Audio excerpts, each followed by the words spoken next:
The All Blacks versus the Wallabies is proudly brought to you by MasterCard. The All Black team has created rugby history.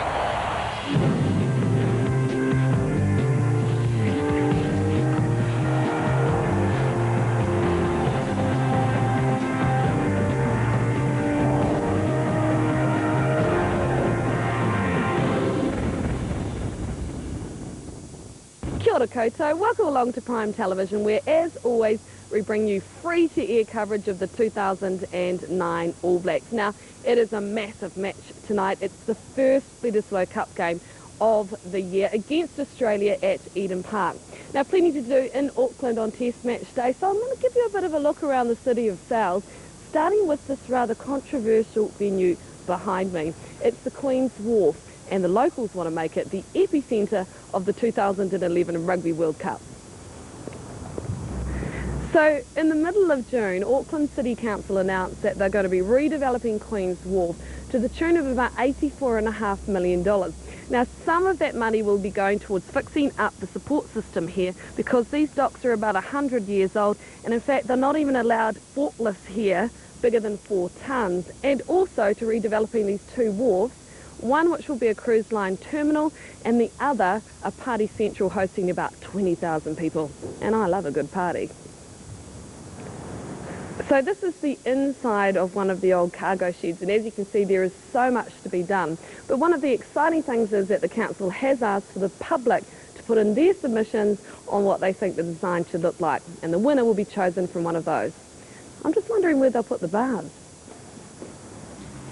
Well, one of the other areas probably getting a bit of a revamp for the 2011 World Cup is Kingsland. It's just across the road from Eden Park. Heaps of people come down here for a bit of a feed or drink before a test match. Two of the business owners, I have with me Steve Gillett, former All Black Gary Braid. Well, firstly, Steve, what are the plans for this area? Well, for 2007, in association with the Kingsland Business Association, we're looking at shutting off New North Road into a small party area for everyone to come and visit for the 9 games for the World Cup, working closely with Auckland City Council. So hopefully, turning into the whole street into a live festival, live music and cultural events, as well as a monster TV here for everyone to enjoy.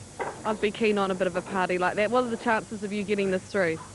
It's looking very good at this stage. Auckland City's very positive on it, and it's looking as though it's going to go ahead with the traffic management. There's a few things we need to jump through the hoops with a bit of bureaucracy, but I'm sure we'll get there and make Kingsland a really great place for the 2011 World Cup. Okay, now Gary, on the rugby stuff, obviously you're also the dad of former All Black Daniel Braid. No specialist open side on the bench this time for the All Blacks. What do you think of that? Oh, I mean, anyone who knows me knows I've always thought that's pretty crazy, and I think there's a lot of people think the same way. There's been any number of games we've gone out, and number 7's a high attrition position, and once again we're going out without that backup and support. Besides that, Richie the man is back again, so we're really looking forward to seeing him get out there and lead the boys. And I mean, it's been said in the papers, but he really is one of the critical facets of the game. So what do we have to do tonight? What we have to do, we have up front, obviously always starts up front, which is a lot tougher these days, especially with all the cameras on everyone, to bring back the that really tough All Black front row performance. But we really need that to start off with. But I think the difference that we need to bring back into the game from the first 3 against Italy and France is we've got to start working as a team, utilising the strengths and the skills of all the individual players and just moving the ball around. The only way to get through the Canterbury defence, which is what we're going to be up against today, is to make the breaches and then let the ball go and let the magic hands and feet that we've got in the team do the work. Mate, you own the Kingslander with this bloke here. I hope you like rugby. Very much. Actually, he used to be my coach, actually. So that's how we first met. So. Okay, well, let's go and check out your pub and see who we can find in here. Yeah, come on in.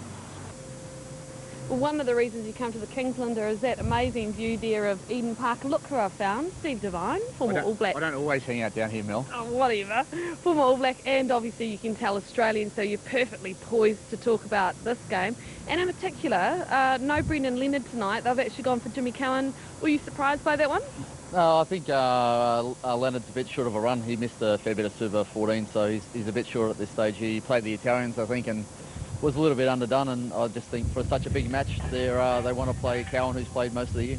Mate, there's a bit of wind here tonight. How do you think they're going to handle that? They suit the Aussies in their kicking game with their left foot, right foot combination. So, I mean, yeah, we don't have the best kickers in the back line, so hopefully Stephen Donald's put a bit of practice in through the week. What about Luke Burgess, their halfback? Yeah, he's all right. He operates well when their forwards are going forward, and hopefully the ABs will shut that down pretty well tonight, so he may struggle, one hopes and wishes. Now, everybody knows that halfback's pretty cheeky. I just want to show you something. Have a look at Steve's shoes, for goodness sakes. I mean, what former All Black wears shoes like that?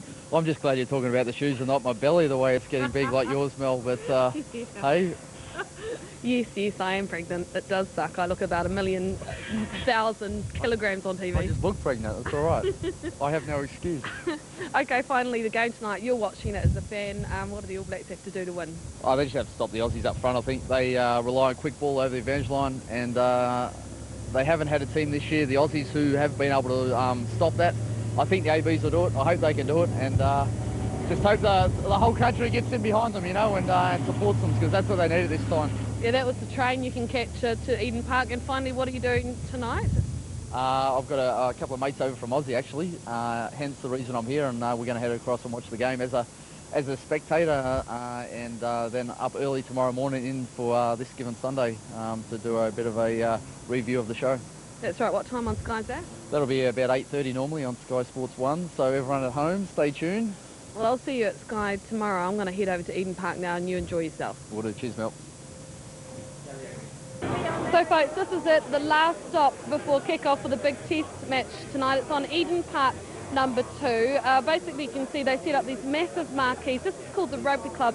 Around about 600 people crammed in here, and they'll be entertained by some fantastic New Zealand bands like the Top Twins and also Jordan Luck. Hope you enjoyed what we brought to you here on Prime Television. We're going to go upstairs now and join Tony Johnson. He has with him Nick Farr-Jones and Murray Mexted. I'll see you very soon.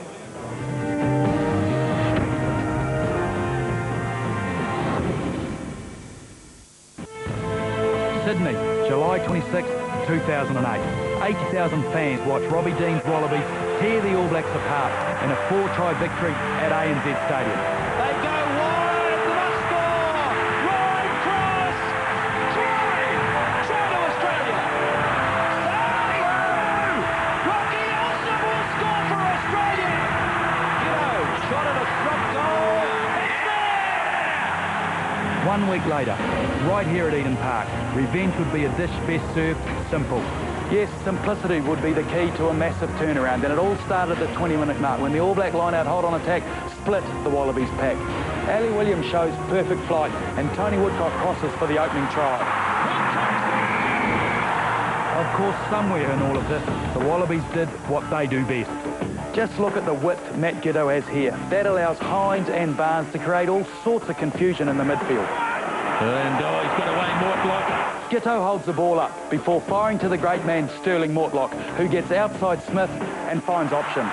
Kahui and Muluaina can't cover, and Adam Ashley Cooper scores a classic. The All Blacks are broken in midfield. But the All Blacks weren't done yet. Nonu! He could go all the way and get the bonus point, but I reckon he runs. These are the moments that make Bledisloe Cup rugby special. Special players, a sacred rivalry, thrilling battles.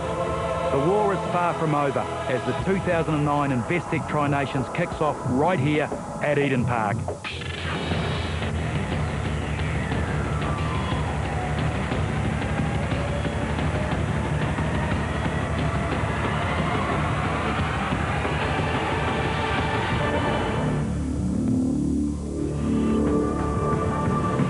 It's been a rocky start. Now the going gets really tough. The Wallabies are here, settled, confident and determined to make up for the humiliation they suffered at Eden Park last year. Can the All Blacks step it up as they begin their defence of the Tri-Nations and the Bledisloe Cup? Hi everyone. everyone, from Eden Park in Auckland to capacity. 32,000 crowd coming in for the start of the Investec Tri-Nations and the continuation of the great Trans-Tasman rugby rivalry. We're about an hour away from kick-off and we have plenty coming up to fill in your time before what should be an explosive start to the series. Murray Mexted is with me as always, and as always at Bledisloe Cup time, we're delighted to have with us former Wallaby captain, in fact still a member of the last Wallaby side to win on this ground, Nick Farr-Jones. Great to have you with us, mate. There seems to be a genuine sense that this could be the night to break that run. TJ, I really have a good sense tonight. I opened the curtains this morning, the rain was coming in horizontally. I thought that doesn't augur well for Australian teams here in New Zealand, but the day has cleared up. It's a bit windy out there, but they're great conditions, and I really think, and we'll go through it in the preview, there's a number of factors that give us our best chance for a long while. I came here confidently last year with 39-10. I think that will hold us in good stead. Of course, it's Eden Park where it hasn't been happy hunting, but I think the George Smith 100 Test match will nullify that. Murray, this is a ground that holds so much history here and has been such a happy hunting ground for New Zealand teams. 80% winning record in Test matches has to count for something. Well, it's impressive stuff, isn't it? But I don't think it does count. To tell you the truth, as far as international rugby goes, it's the team that is prepared best and performs on the day. It's got nothing to do with the ground. It's the same length, same width, same colour. It's nothing to do with it, really, I don't think. Well, apart from the blow-up over Lottie Tunkiri, it's been pretty smooth sailing for the Wallabies so far this year. They arrived in town midweek. Mel Robinson's been keeping an eye on them, and Mel, fair to say they seem pretty confident. Well, when are Australians not confident, you tell me. Now, I'm over here on Eden Park number 2. This is the traditional boot party, about 850 people in this marquee. They come down before the test to grab some lovely food. I think that's New Zealand lamb, some fantastic New Zealand wines, and if you buy one of the boots, you get your name on the licence plate, and we've got BNZ partners over here, so I don't think I'll be talking about tats too quickly. Now, as for the Australians, they got here late Wednesday afternoon, trained in Auckland Grammar on Thursday, and then had a team run down here yesterday. No surprises really in their team announcement. In fact, not too many surprises with how they're playing the game.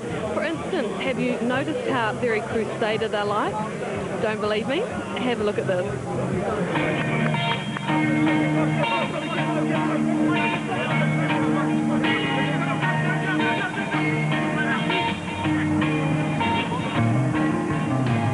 So is Crowded House an Australian band or a Kiwi one?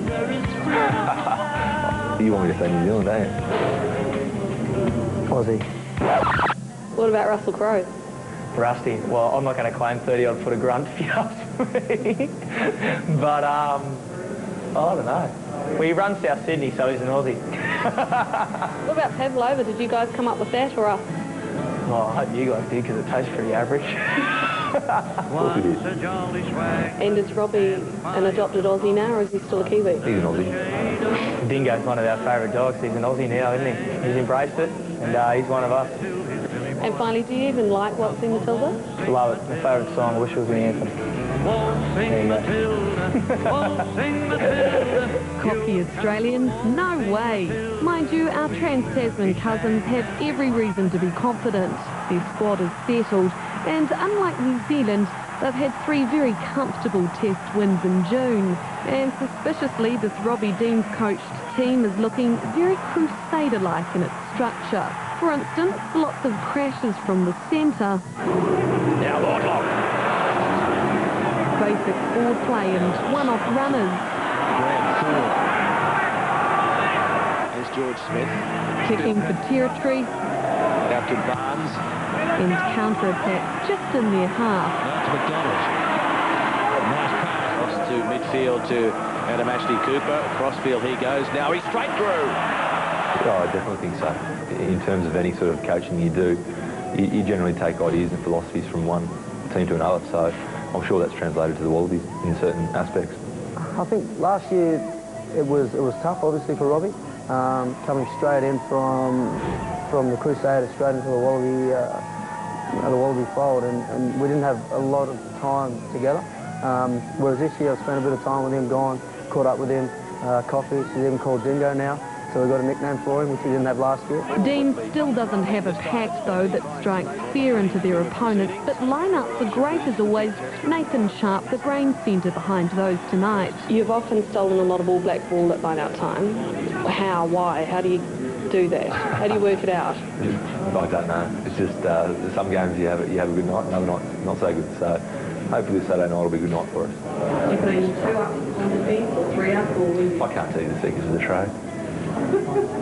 Well, what's not secret is the All Blacks will have to watch big running Wycliffe Palu, who returns from injury. George Smith out for his 100th Test match, who has been in great turnover form. And also the kicking. Much has been made that the Ockers will employ the boot to beat the ABs and that they are just better than us under the high ball. To be honest, how confident are you? Well, as confident as you can be without being overconfident. We're looking forward to the game, looking forward to the challenge. Obviously the All Blacks #1 in the world, so we're looking forward to playing a great side. And if we can start the Tri Nations and the Bledisloe Cup off on a good note, we'll be very happy with that.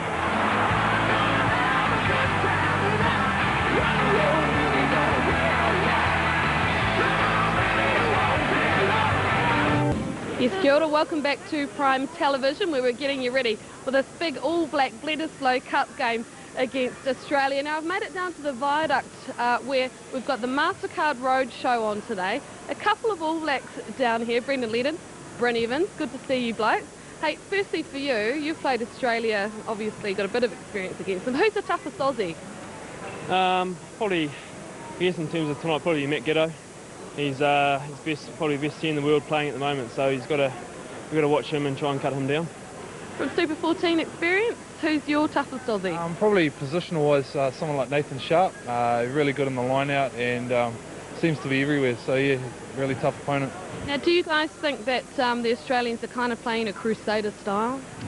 There's probably similar attributes there with Robbie Deans, but I guess there's enough experienced guys in the Australian team to sort of take over and sort of dominate the game in terms of how they want to play. So you probably see, as I say, some similarities, but at the end of the day, it's how the guys like Morlock and Giddo how they want to control the game. How's it been involved in that All Black camp for you? Oh, it's a great environment. I mean, some of the older guys, guys like Brad Thorne and that, just the knowledge they bring to the table, and for a new guy, you just need to soak it up and take as much information out as you can. As I mentioned, we're at the MasterCard Road Show, and this is all about testing some of your rugby skills. How did you guys learn your rugby skills? Probably like most kids in this country, just out the backyard playing with my older brother. Pretty much the same. As soon as I could walk, picked up a ball and tried to kick it around. Okay, well what we'll do is we'll see how good you are at this one. Now this is all about testing your half-back pass, so we'll have Brendan do it first. Just 4 sort of quick passes. Oh. Not quite. Yes, 1. Okay, so that's 1 out of 4. Right, Bren, give it a go. Oh, geez, he actually looks like he could be a bit better than Brendan here. He's actually hitting the hole. Well, you know what? He didn't get one in, but he nearly bet you because he pretty much got all of the balls near the hole. Yeah, it's tough as it looks. I'll tell you, I was actually better in the warm-up. Good luck for tonight, guys. Enjoy watching the match, and we'll certainly be watching it too. For now, let's go back to Tony Johnson and the crew at Eden Park. And if you want to know where any of these MasterCard Road shows are, just check it out on the website, mastercardroadshow.co.nz. The All Blacks have won the last 4 Tri Nations tournaments and have held the Bledisloe Cup since regaining it in 2003. But both of those trophies are back on the line again as we start the business end of the international season here at Eden Park tonight. Wallabies and the All Blacks have had a similar build-up to this season, games against France and Italy, but this is where it really counts, the battle for supremacy in Southern Hemisphere rugby. Well, weather conditions, fair to say, better than expected. There is still a significant wind blowing and will favour the team from left to right. There have been showers throughout the day here in Auckland, but nothing much in the last hour or so. And just before the two teams come out, an opportunity to welcome our international audience, and it will be significant around the world tonight. Those of you watching in South Africa, right throughout Europe, North and South America, in fact, watching us in North America tonight, the New Zealand Black Sox softball team starting the World Championship today with a significant 15-0 win over the United States. So fantastic performance. Also watching throughout the Pacific Islands and, of course, here in New Zealand on Sky Sport and the Rugby Channel. And let's not forget our friends, too, in the Chatham Islands. So a very big audience for this game. Grant Fox is with me tonight. We'll get some comments from him fairly shortly. But the Wallabies, well, coming out on his own tonight, and a significant moment for a significant player in world rugby, George Smith.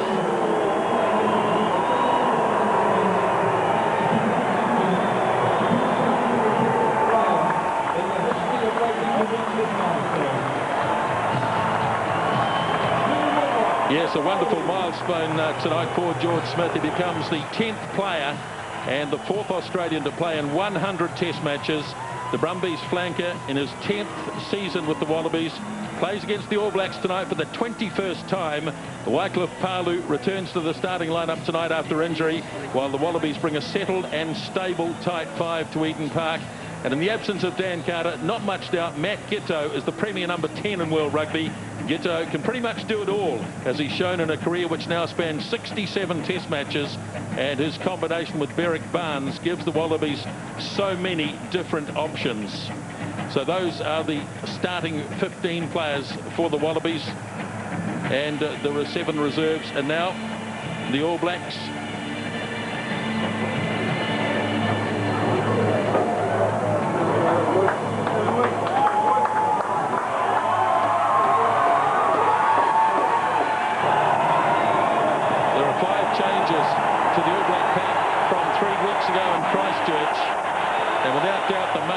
Is Richie McCaw. He returns from a knee injury problem to play in his 71st Test match, and joining him in the loose will be Rodney So'oialo, who's also been sidelined since Super 14. So McCaw is back. The only player in this pack with no experience against Australia is Lock Isaac Ross, and most of the interest prior to the team announcement was centred on number 10, and the job went to Stephen Donald. An injury looked likely to sideline him, but he takes his pivotal role here tonight, and the All Blacks will be looking for a commanding performance. The other interesting selection, Corey Jane on the right wing, and there's the depth of the All Black bench. Ladies and gentlemen, would you now we stand by for the national anthems. For the singing of the national anthem. Both anthems will be sung by the Mask Vocal Ensemble. First, the national anthem of Australia.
Ladies and gentlemen, please remain standing for the national anthem of New Zealand.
just before the All Blacks move to do the haka. Quick comment on tonight's game. Graham Fox, good evening to you. Good evening, Nisbo. Your Bledisloe Cup encounter number 1 out of 4 this year, and Bledisloe Cup encounters are always great encounters. The Aussies have had a settled build-up, as you mentioned, Nisbo. The All Blacks unsettled because of injuries. More experience on the park tonight, but will it be enough?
Stephen Donald has the ball.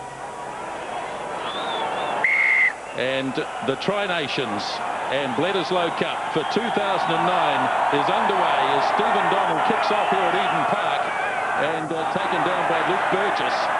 This big number 9 for the Wallabies.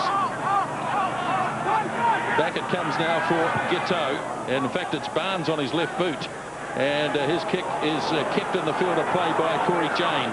Donald hoisting it high, not holding up noticeably in the breeze, and going down and trying to bring it under control. It's fallen for Isaac Ross, but the All Blacks didn't retire, and as a consequence are penalised. Yeah, Brad Thorne it was, didn't retire out of the 10-metre circle. Wasn't a bad kick by Stephen Donald, floating in the breeze, difficult to retrieve. But Matt Giteau now will get a chance to use this breeze. Not a great angle, but it will be over his right shoulder. So Giteau's kick will take them to the first line out of the game, which will be on the 10-metre line in All Black territory. So Drew Mitchell's moved across and behind Berrick Barnes. Betty Sterling Mortlock carries one up here. First line out throw for Stephen Moore, and closing the gap. He's got the Wallabies for closing the gap on their own throw. Richard Brown, and that's a bonus for the All Blacks because it was cleanly taken by Nathan Sharp, and they're going to call for a scrum. So they're going to get an early touch in the scrum here, the All Blacks. Stay out of the inside. Yeah, you can see Richard Brown, and that's fair. I didn't pick that up initially. And he was across too early. Take a step up here, please. Take a step up. Crouch. Touch, pause, engage. Baxter and Tony Woodcock on this near side, taken off the back by Sotialo, back in the All Black side, supported by McCaw. 5 metres on the All Black side of halfway. Cowan looking to kick it early, and does so, floats it up. Adam Ashley Cooper waits. Corey Jane up there, but Cooper, and hard to know who's got it here. It might have been won by Corey Jane. It was. As it goes again to Donald, flings it out of the midfield to Ma'anonu, looking to bust his way through tackles. Eventually taken down near the 10-metre line. Sotialo knocked it back, and it's fallen from Baxter. And Al Baxter slings it across to Sharp. Ben Robinson looks to get away, and does so from Tony Woodcock.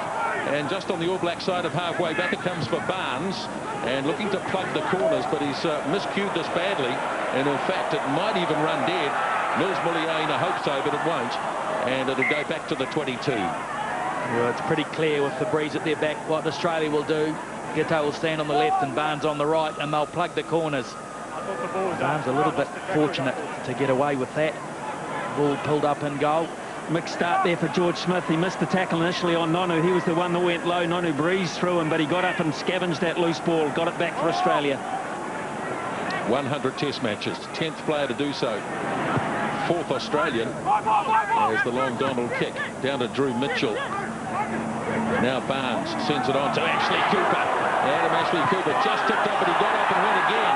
He's got support in the form of Palu, as the All Blacks just missing the odd first-up tackle. Now Stephen Moore, a great Barnes opportunity here for the Wallabies. Barnes still going. Berwick Barnes wafting through tackles, and the Wallabies draw first blood in the test. Great try, Australia. Not a good chase by the All Blacks of Stephen Donald's dropout 22. Quick ball by Australia. And here it is here. Adam Ashley Cooper, superb on the counter-attack. This guy is a not held, and that created momentum for Australia. Here we just see a different view of that. All Blacks backpedaling and struggling to get in the line. It's a good pass there by Stephen Moore. Barnes had too many options available. The All Blacks drifted off him. It's a great start for Australia. What a start indeed, and Berwick Barnes already two very conclusive touches in this match. The kick that went to almost dead, but not, forcing the dropout, the defensive dropout, and then to finish off that move, and Sivivatu was caught in no man's land. Interesting, the first up tackler that missed Ashley Cooper, Richie McCaw, with Stephen Donald over the top. He got up, and that created the problem. And this kick here for Matt Kiddo, even with the breeze, is more or less straight down the black dot. And Ghetto converts. 13 straight conversions against the All Blacks, but more importantly converts the try tonight, scored by Berwick Barnes, and the Wallabies have an early 7-0 lead.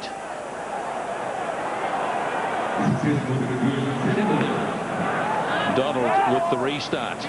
Palu looking for it, grabs it. Hasn't had a lot of rugby in recent times, has Cliffy Palu.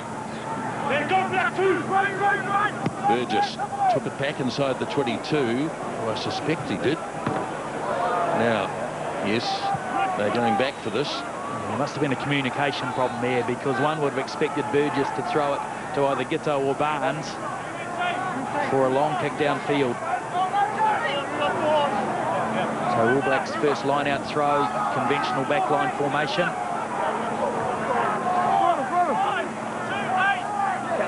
Andrew Hall back from an injury received in the first test against France. Looking down the back, oh, he's overthrown it straight to Smith, who turns it back to Palu. And he's tipped over by McCaw, but there's good support there in the form of Brown. And the Wallabies rampaging forward, still on their own 10-metre line. Now it goes to Ghetto, to the try scorer Barnes, looking to throw through. Got his pass away on the right wing side to Turner. Now it's Mortlock, and the captain is on the 10-metre line, and Burgess brings it out. They're playing all the rugby at the moment, the Wallabies, as Moore charging down inside All Black territory, looking for quick ball. Burgess gets it off now to Ghetto. Ghetto to Barnes again, combining well. Adam Ashley Cooper. Ashley Cooper still going.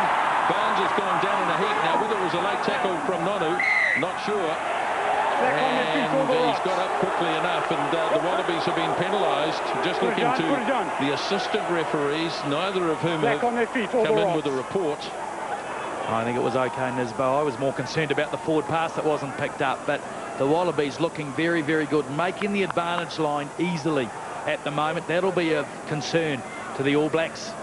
McCaw will need to talk to his team, and defensively they just need to tighten up. But it all started with an overthrow. Quite surprised they went that deep in these conditions.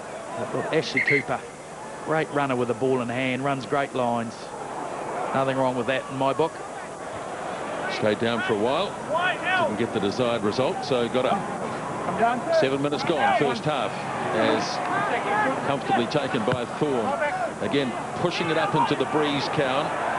Drew Mitchell waits. All Blacks up there disputing possession. And it came off the hand of an Australian, so All Black ball. The All Blacks want field position as well. It's well orchestrated there. Simple to two.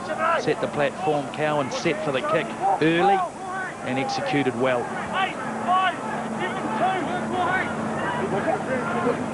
Ball this time. Oh, it's shaky again. Not able to find Ross, who is the line-out caller. And the Wallabies again have turned it over. Ghetto stops, punching it high. Muliaina will be comfortably under this. Now this one will hold up in the breeze, landing around about the halfway line. Nobody calling for it, and in the end it falls for Ghetto.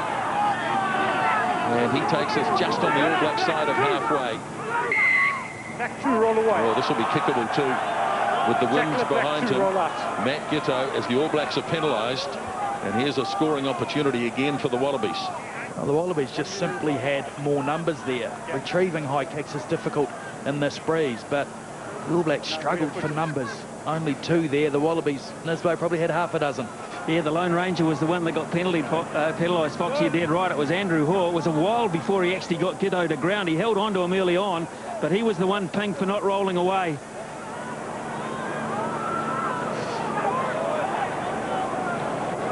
Well, that's touch and go, those decisions sometimes, aren't they? He didn't leave him a lot of time once it went to ground, did he? And who was that Australian player? His body position wasn't great anyway, so... Anyway, referees don't change their mind. And this is very kickable for Matt Giteau.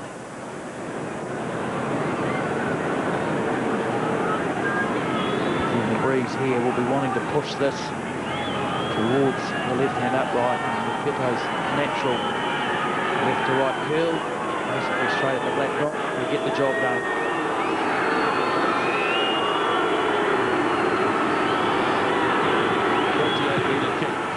Matt Giteau, distance no problem, and over it goes. So it's a 10-point lead to the Wallabies, and 10 minutes gone. Donald again. And, one of the All Blacks was Arlo coming through, got his hand to it, but knocked it forward.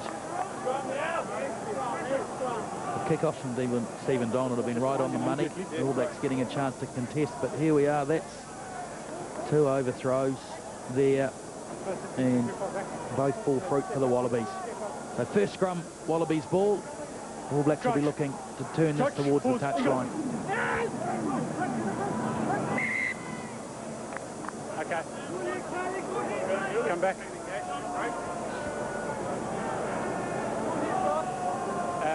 So on this near side in the first half, Al Baxter against Tony Woodcock. They have locked horns on many occasions over the last 4 or 5 seasons. Baxter in his 67th Test match, Woodcock 53rd.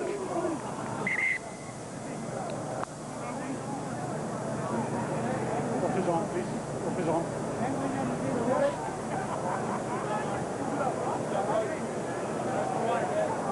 Wind up.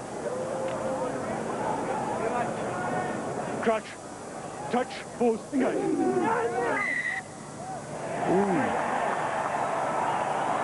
He's got Al Baxter for turning Tony Woodcock shoulder, and my initial reaction was Al Baxter got the better of him there, and the penalty should have gone to Australia.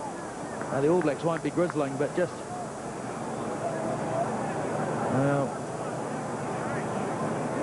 who knows, really? Yes, the result. It's a bit like that, isn't it? The result, Foxy, though, is an awkward kick for Stephen Donald here. This is basically right into the teeth of it. Yeah, well, then it'll actually drift right to left, Smithy. So he's got to put it in front of the right upright and behind the left one. And while it's 18 odd feet across there, he's probably got about 3 feet to work in. So this is a tough kick.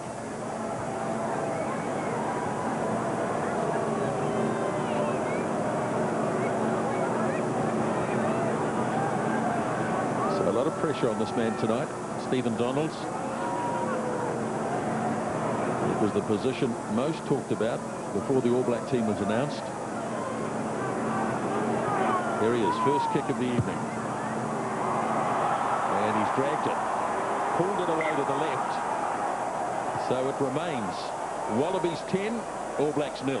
Just interesting watching his little mantra, saying to himself, follow through. His head down, follow through, applies to just about every sport you play. Just a little mantra he says to himself before he goal kicks. Barnes, that's a massive kick. Right down to the 22, where it's taken by Jane. Now the All Blacks chasing this. Coming down just in Wallaby territory. Ball bounces forward, yes, offside play. One of those situations where it's impossible not to grab it. And now 10 metres for saying something, possibly Ben Robinson. who was the last man in earshot of the referee, if you like. And I think he's had a word to say. Well, it's just gone from probably outside goal kicking range to inside as a consequence. But the All Blacks' return kicking has actually been quite good tonight. Very accurate, been able to compete for the ball. I was concerned Corey Jane kicked too far away from the defensive line, but because he kicked it well, he got away with it. Well, the Aussies not that flash under that high ball either, Foxy. Remember the one before bounced? That one was attempted to be fielded by Luke Burgess, the halfback, knocked it forward to Ashley Cooper as well. Yeah, the kicks have been good, but we've got to play with the breeze yet, Smithy, and they've got to kick it to us, so we'll see how that pans out. But Stephen Donald will just need to keep this a little further to the right. He dragged the last one just a smidgen. This looks better. It is better. So Stephen Donald lands the penalty goal, and the All Blacks pull 3 back. Yeah, while it was further out, in many ways because of the breeze, it was an easier kick. The breeze was always sort of going to hold it up, stop the natural right to left curl. Kick-off made by Barnes. Thorne calling for it, and comfortable under the high ball, Brad Thorne, who was a standout player in the first 3 test matches in June. Little kick through here by Cowan. Running onto it, or trying to, was Jane. And Drew Mitchell goes and engages Corey Jane, bumps him out of the road. All Blacks have turned it over, though. And away comes Cowan. Slings it wide, it goes to McCaw. Looks to set up Thorne. Couldn't get the pass away. In fact, in the tackle of Palu, it went forward. And the All Blacks, the referee playing advantage here. It's on the Wallaby side. No advantage in the end. Was forward by Black. And so a scrum. On his feet, I thought. Well, I think McCaw just cursing himself a bit there. Would have been better to hold the ball or move it. Yeah. Offload option wasn't too bad as an option, but he just didn't execute it right. Well done, Isaac Ross there. And here we see McCaw probably should have moved that quickly. He sized the numbers up, didn't believe it was on. Having done that, it'd have been better to hold the ball. Crouch, touch, pause, engage. Split Wallaby backline here, but again, a scoring scrum makes it hard. Palu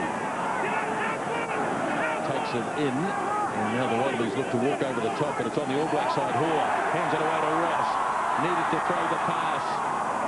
There were 3 or 4 on the right. Now Cowan for Nonu. Taken in the tackle of Moore and Barnes as well. Now Sibi Batu getting his first touch. Right on the 10-metre line. Cowan waits. And off a turnover, but it's a sloppy pass. And the opportunity lost. The All Blacks were short on the blind side too. They were short. They were well short. That concerned another forward passing and picked up in his boat. It's 2 that the ref hasn't picked up, but boy, turnover time there for Australia. Wrong side was chosen. The All Blacks needed to go to the right. They came to the left. Vivadu fell the wrong way. Yeah, they know it too, because not only were the All Blacks down in numbers, the only numbers there were 1 and 3. So, odd option here, surely closer to the front. 17 minutes gone, first half. Andrew Hoare. Again he goes to Thorne. 2 good throws to Thorne after missing Ross a couple of times. Hoare takes it in. Wallabies really attacking hard here. And now it's been snapped up by McCaw. He lays it back now to Cowan. Off it goes to Donald. Beautifully snapped up by Ghetto. Away it goes to Barnes. Big opportunity here. Barnes looking to link up. Oh, he tried to give it away to Smith. Absolutely butchered it. There were 4 or 5 Wallaby players. It just needed a little catch and pass, and it was all over. Well, again, as I'm going back, I can't believe offside wasn't called here, to be honest. 3 Wallabies, in my view, were offside. The ref let it run on. And Muliaina did very, very well here. He shadowed Derek Barnes, made him turn. Oh, the coach there, not happy. Don't blame him. Too many errors from the All Blacks at the moment, Smithy. Oh, way too many. And there was 3 on 1 there on Stephen Donald. At best, the kick was always going to be marginal. They are really attacking him. attacking him in numbers. Yeah, well, not surprising, I believe, from an offside position there, but they got away with it. All Blacks might be better just to whack round the fringes for a while you're going into the breeze, work it to the open, nip it back the blind, keep it close to the touchline. Now Cowan. 3. And Baxter, that's twice now that Al Baxter has been done for collapsing. Oh, the Aussies had a dominant scrum there too, so...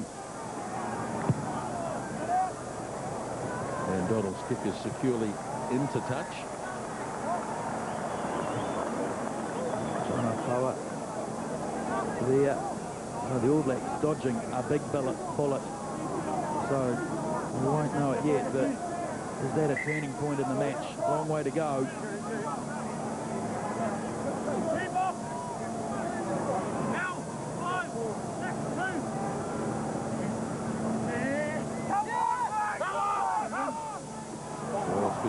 Sharp. Again, the throw is suspect. And Burgess wading his way down through the All Black defence. 7 on the ground playing the ball. And Richie McCaw playing the ball on the ground. Carry on playing the ball. And this will be another shot at goal, no doubt. It will be. McCaw was okay initially, but then he lost his footing. And Craig Jabir said he continued to play at the ball. Well, Australia won't be scared to kick it out at the moment because this is becoming a real nightmare for the All Blacks, this line-out situation. I'm pretty sure it's Isaac Ross still calling them. He called them in the first 3 tests of the season, but the throws have been either well off the mark or simply red. That one's Sharp style. Well, they've had full line-outs exclusively so far, and they've lost 3 on their throw. I wonder if they've got shorter line-outs in their arsenal, because if they have, they may need to go to them pretty quickly. Well, yes, in years gone by, the most effective weapon for the All Blacks in the line-out has been Rodney Soialo in about 2.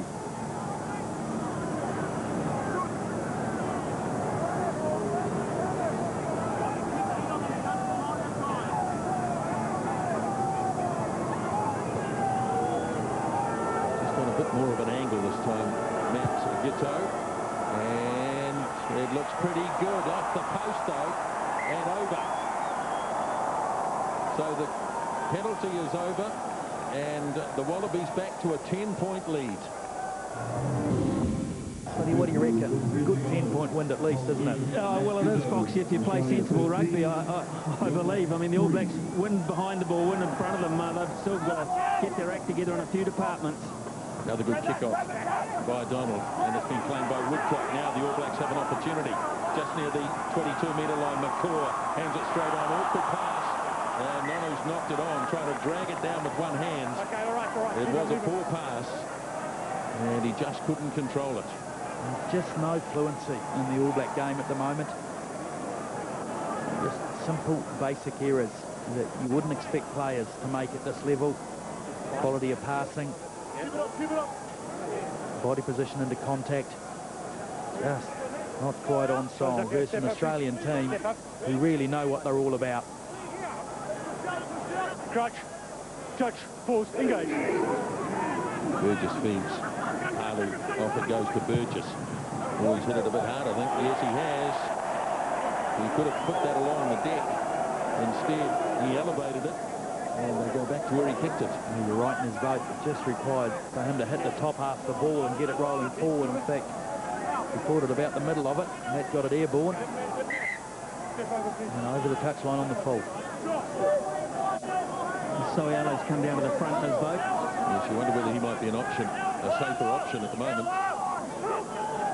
Sure enough, there he is, Rodney Soialo. He's done it so often in the last 4 or 5 seasons. And up the middle, or trying to go up the middle, was Kano. Not making too much progress. All Blacks look as though they're keen to have a crack through the centre here as the pass goes from Tialata off to Ross. That's the 10-metre line in Wallaby territory. Now it's away for Donald. Off it goes to Nonu. Nonu looking to thump his way through the tackle. But Barnes hangs on and does a good job. Now Cowan away for Sivi Batu. Now it's still going. Now it's with Soialo. Had a couple of players outside and both forwards, though. So delayed the pass. Now it's with Conrad Smith. And the All Blacks getting a little more continuity into their game as the kick is made by Cowan. Sivi Batu chasing through, but Lockie Turner wins the race. Well, that's much more sensible play into the wind. Keep it close. The Wallabies are very well organised on defence. Not many holes at all, and they are covering the ground quickly, closing the gap. Now the short line out, Foxy, with a number of big midfield runners.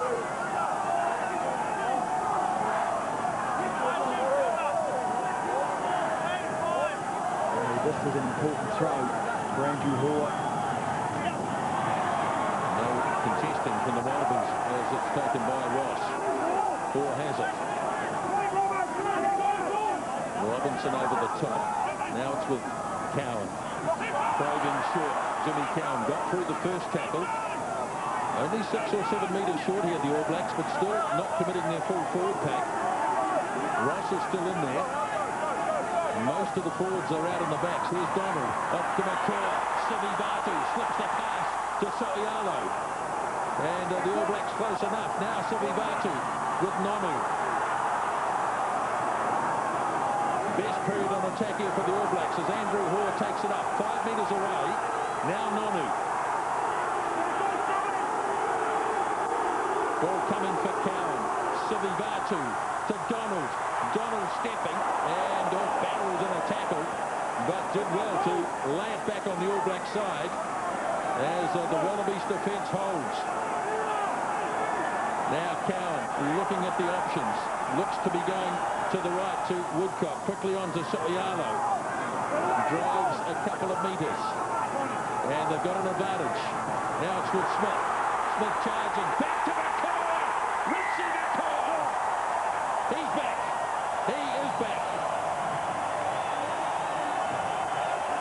Well, that's great build-up work by the All Blacks. The Wallabies were defending outstandingly. And for Richie McCaw, that is try number 16. The record for the All Blacks is 17 by a forward, held by Zinzan Brock. So, this is the initial build-up. Well-worked move. Great offload there, Sivi Batu. Gee, Rodney Soialo's making a difference to this All Black side. Donald did well there to evade the flying Berrick Barnes. Conrad Smith, as always, running great lines, body low, just got through the advantage line, offload to McCaw. That's a good strike back by the All Blacks. It sure is, Foxy. It's a wonderful strike back, and Richie McCaw has made a few little uncharacteristic errors tonight, but he punishes the Australians there. And you're so right about Soialo, so instrumental in there. They took their time, very patient build-up for the All Blacks. We're using just a minimal amount of forwards on the left until they felt the time was right, and it was.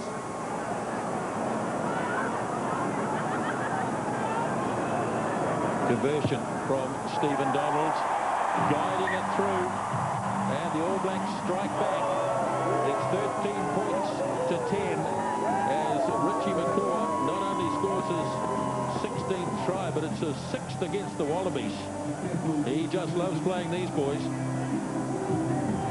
Oh, it's a great line by Conrad Smith. Kickoff is made, lining it up as forward. Nicely taken down. More confidence now coming into the All Black play. 27 minutes gone first half as Cowan again goes high. Jane waiting to challenge, and it's fallen nicely for Ross, and the All Blacks back in possession just on their own side of halfway. There it is for Cowan. Donald on to Nonu. Nonu looking to probe, using his power. Takes a couple to put him down. Now it's been snapped up by Smith for Sivi Batu. Much more play coming his way. There's Cowan again. Feeds it off to Donald. Short pass to Tialata. And the big prop goes down towards halfway. Again, it's there. No. 4 goals on his feet. All the right. And it's against the All Blacks not releasing the ball. And it was James Orwell who had all rights to the ball. And the All Blacks didn't let him at it. Yeah, the All Blacks didn't learn from a few minutes ago. They were much better when the ball was much closer to the breakdown. Just work around the fringes before Jimmy Cowan might see an option to kick. When they're going with width in their own half, they are struggling to get support to the breakdown. The Wallabies have got very good numbers in defence. They're well organised. So this penalty, to my mind, is no great surprise.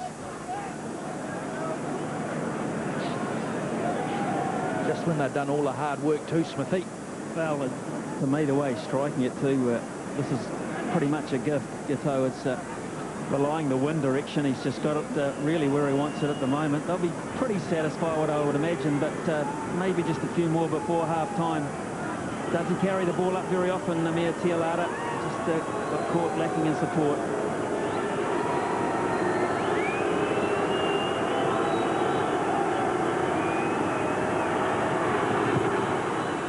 Looking for the wind to do its job, but it stayed away. So that is a miss for Matt Giteau, and it remains 13 points to 10, Wallabies. Commentators Hex Smithy. Yeah, he seemed to slice that a bit. He got under it, pushed it.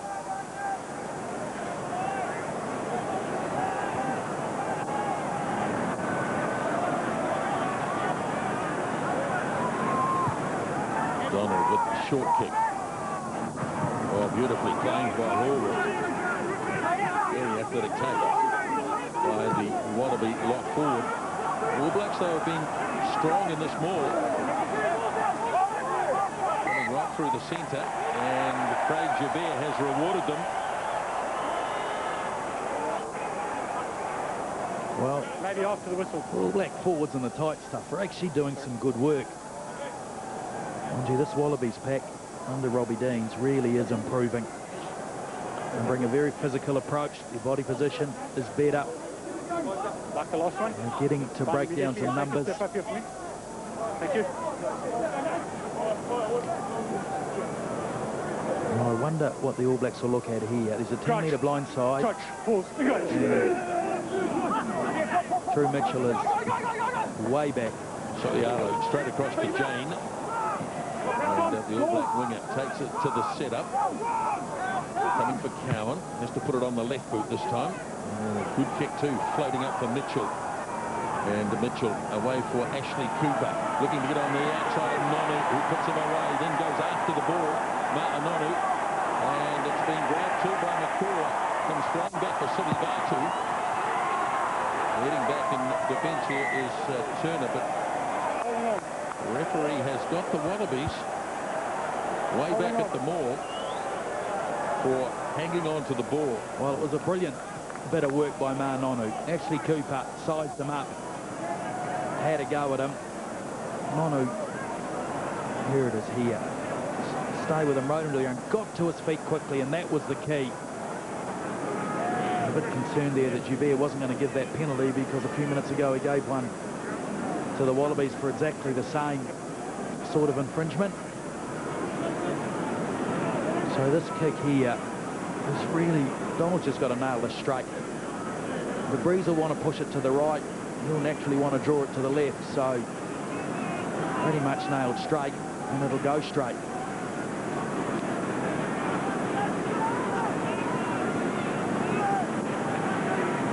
Opportunity here for Stephen Donald to bring the All Blacks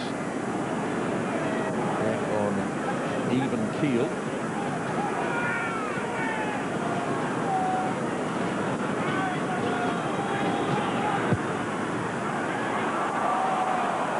Drifting away to the right.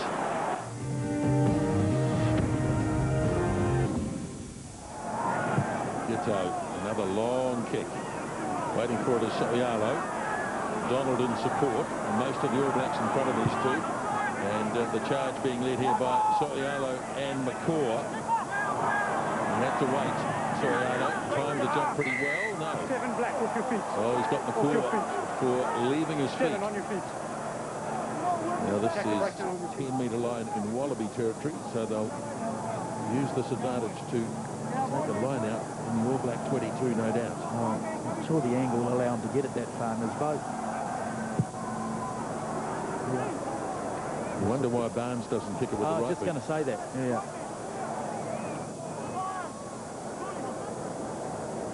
That was McCaw off his feet. He hit it so hard, he went to the ground quickly.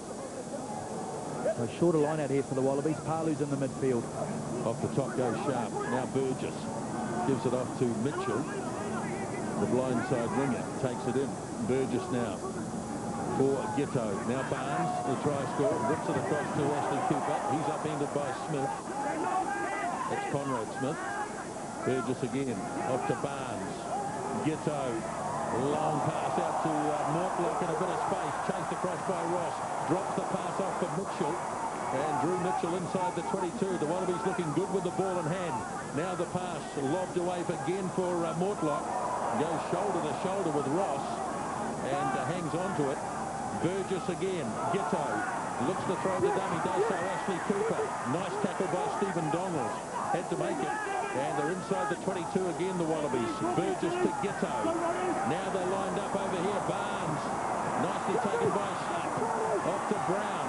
And Brown surging. Only 5 metres away from the line. Looking for quick turnover ball. And it's on the All Black side. And it's Smith with the ball. And the little kick made by Cowan. Chase coming from Corey Jane. And he's going all the way back. Is Craig Jabir. He was playing an advantage of some sort. Off-letter player holding on now. Well, Jerome Kino has done great work twice out on the right because the All Blacks have looked very vulnerable. The defensive line has been short.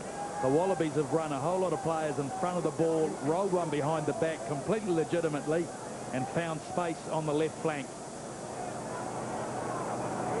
They'll be encouraged by that. The All Blacks should be concerned. Well, Donald's kick a bit wobbly, but it's made it. Now here it is here. Barnes rolled behind about 5 players. Great pass out to Mortlock. Look at Kino here.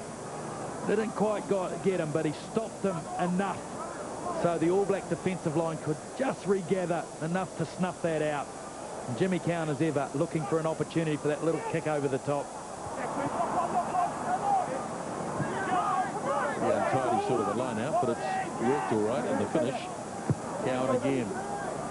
As a shower of rain comes sweeping across Eden Park. Mitchell leaping high. Another player who's played at fullback, so he's comfortable enough under the high ball. Now Ashley Cooper pumps it away down the middle for Muliaina. Relieved of the captaincy duties in this game. Looking to run it up to Sivi Vatu. Just getting themselves in a bit of strife here. A lot of yellow jerseys, but Sowialo tidies up nicely. And the Cowan waits. Hands it off again to Sivi Vatu. He's been on the lookout for plenty of work. McCaw on the angle. Lays it back. It's there again for Cowan. Nicely handled again by Sivi Vatu. 3 times in the movement already. And Cowan waits. Palu coming from an offside position. Hesitation from Cowan. Looking to find Donald. Now he's found him.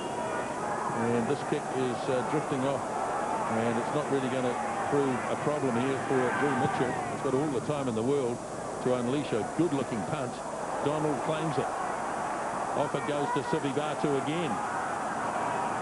It's a long pass to find Sowialo, so he decides to hang in there. And they're just on the Wallaby side of halfway. Ball's been turned over. Now Brown. So Wallabies back in possession. Ball was turned over. I guarantee if you searched in there, you'll find number 7. As the kick is made by Gideon. He's timed it beautifully.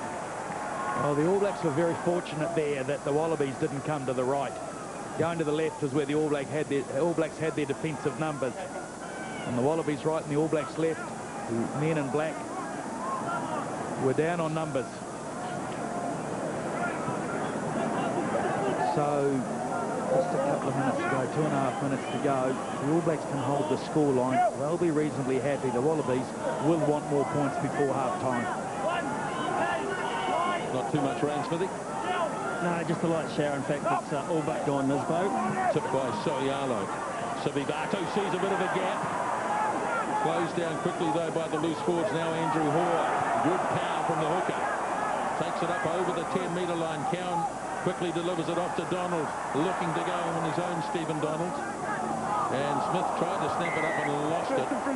But it's against the Wallabies. First infringement 7 off the street. It was George Smith. So both number 7s.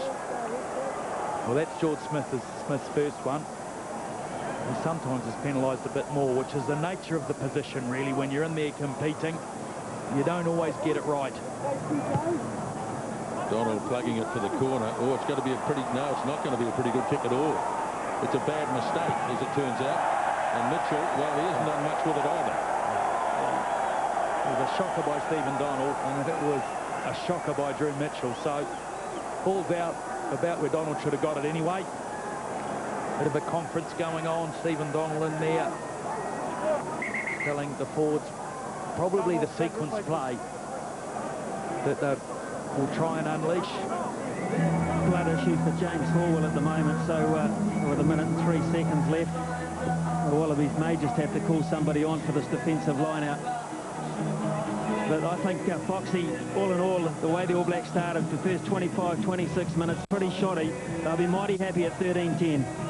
At the moment they will be. They've still got some defensive issues though, in my mind, Smithy. First up, the Wallabies are finding space. They've scrambled well. The Wallabies have butchered one, certainly, and perhaps one other, both on the left flank. But that breeze hasn't dropped, Smithy, has it? It looks like not at all. Still the same. Big Dean Mum and 18 for a minute or two anyway. So what will the Wallabies do here? Will they compete for this ball, or will they stay on the ground? Because my view is the All Blacks will probably try and drive this.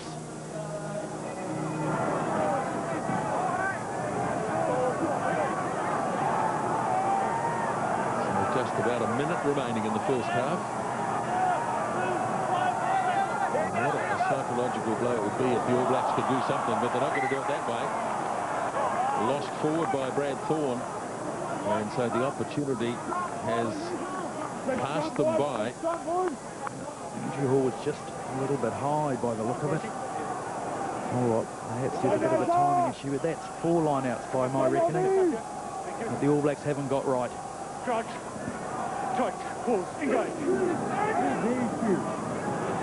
Again, pressure on the Wallaby scrum. Good hands from Burgess, though. Awkward pass, but he picked it up beautifully. And play back on, well, just about at halfway. As time ticks by, time perhaps for one last line-out. The All Blacks have gone short.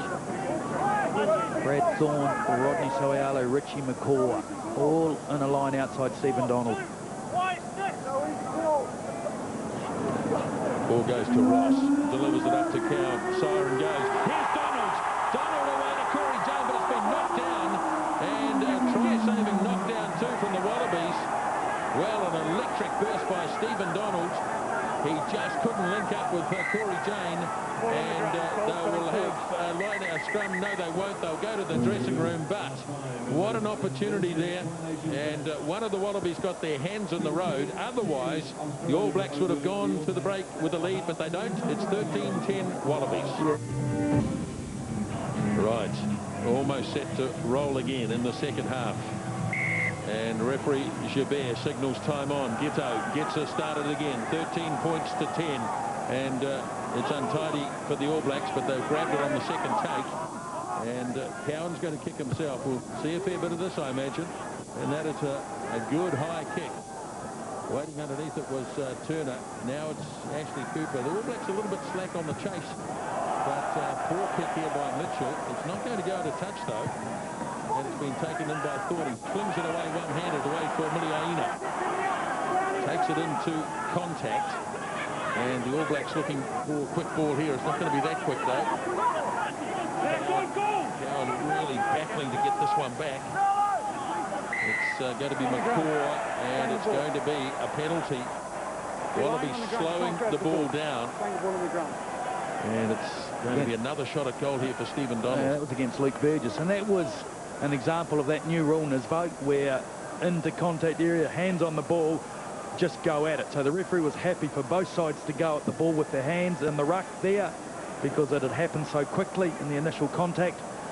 But he got Luke Burgess for carrying on once he was off his feet.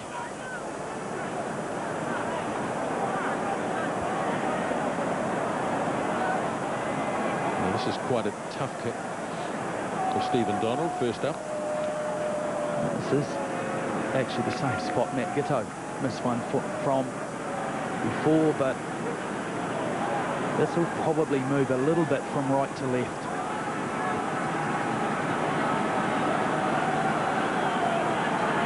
So far tonight, conversion and a penalty, And this looks good. What a good start to the second half for Stephen Donald and the All Blacks. It's 13 all. How about straight? Straight down the middle. Well struck, Stephen Donald. So early points, just what this coaching staff would have asked for. Ghetto puts it high. Thorne goes early, too early. But again, the All Blacks are okay because it's fallen for Jerome Kano. Get out, nine. Coward again bolts it the way downfield. Turner having to go back. Now that's gone back inside the 22, so he can't kick it out directly, but I think he has anyway. No, in fact, it's been taken by Thorne, and it works out all right for the Wallabies because they'll get the throw.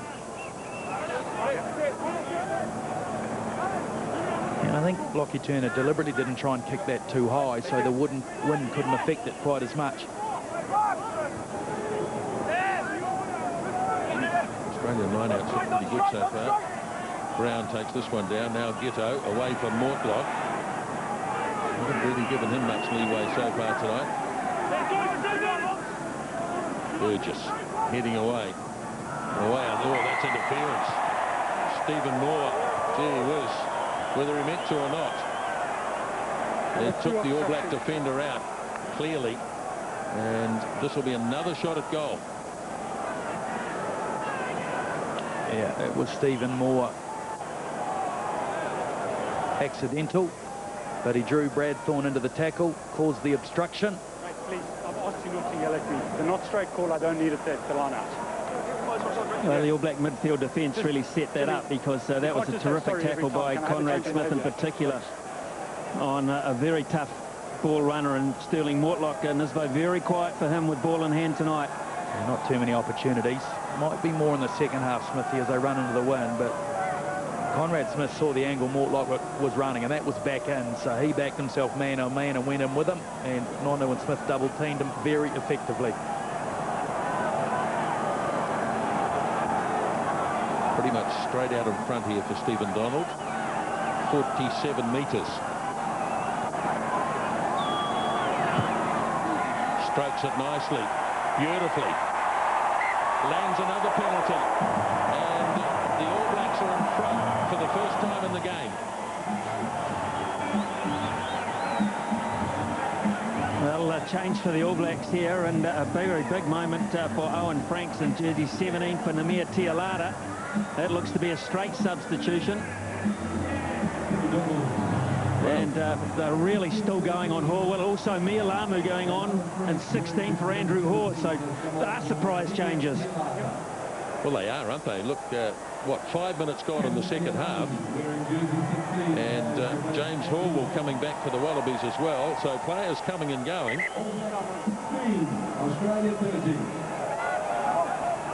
Kick-off is made. McCaw goes in, lost it. Taken down by Brown. So the Wallabies have an opportunity now with the ball. As the referee continues to play an advantage. Sure, he's got a penalty. So a lot of penalties in the game. And this should be a regulation kick for Matt Ghetto. I think he was pointing at Tony Woodcock there. He called Conrad Smith early, Ian. And Conrad Smith came up with the ball. He's a bit bemused by it. If he'd have let it go, he would have got away with it. Good kick off by Matt Ghetto, though. Aussie forwards able to contest. And I think those substitutions, particularly the one about for Andrew Hoare, he hasn't played a lot of rugby either in recent times, so that's just perhaps about fresh legs early in the second half. Mia Lamu has been in good form.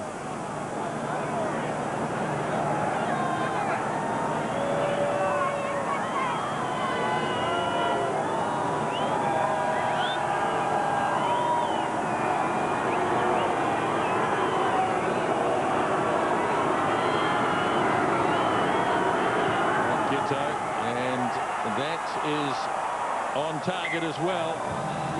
So it's 16 all as they trade penalties early in the second half. Now that contact area that Wayne Smith talked about at half-time, the All Blacks are clearly going to target that area, be more aggressive, but sometimes that does bring the odd penalty, as we saw on that occasion.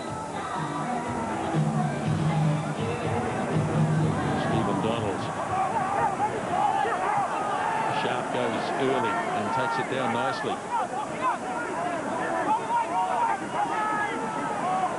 Burgess looking blindside here. Looks like he's going to kick. And they're partially charged by Cowan. Calls for Franks. And the man on debut wrestling his way downfield. Now Cowan to Isaac Ross. Places it nicely for Cowan. Now Donald gets the pass back from McCaw. Slips it away to Nonu. Upset and a good tackle by Gitto. All Blacks looking for quick turnover ball. They get it to now Mialamu. Kevin Mialamu just out from the 22. And Muliaina just started to run a little bit early. Had to wait for the pass from Cowan. And the turnover's okay. So obviously it's coming on the Wallaby side. Or maybe. It didn't come to anyone in the end. Multiple hands on the ground. So Muliaina into first receiver, which we see him do on the odd occasion. First time in this match, but he had no support. The continuity play by the All Blacks until that point wasn't bad, but defensively the Aussies, Smithy, they're incredibly well organised, aren't they? Well, they are. I mean, right from the outset they've been that. But you just kind of wonder what's going through their minds. They've played so much good rugby, so much precision rugby. You called it, when George Smith dropped the ball, a turning point in the match, Foxy. That would have been 17-3 at that point. And that would have been some kind of hurdle and probably the lead they were looking for at half-time. It never eventuated. They're getting some work done on Sterling Mortlock at the moment. But they'd just be a little bit worried in there and know the All Blacks are growing into this.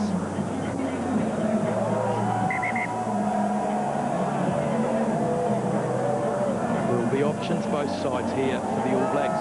We've got Muliaina, Corey Jane out on the right, quite wide.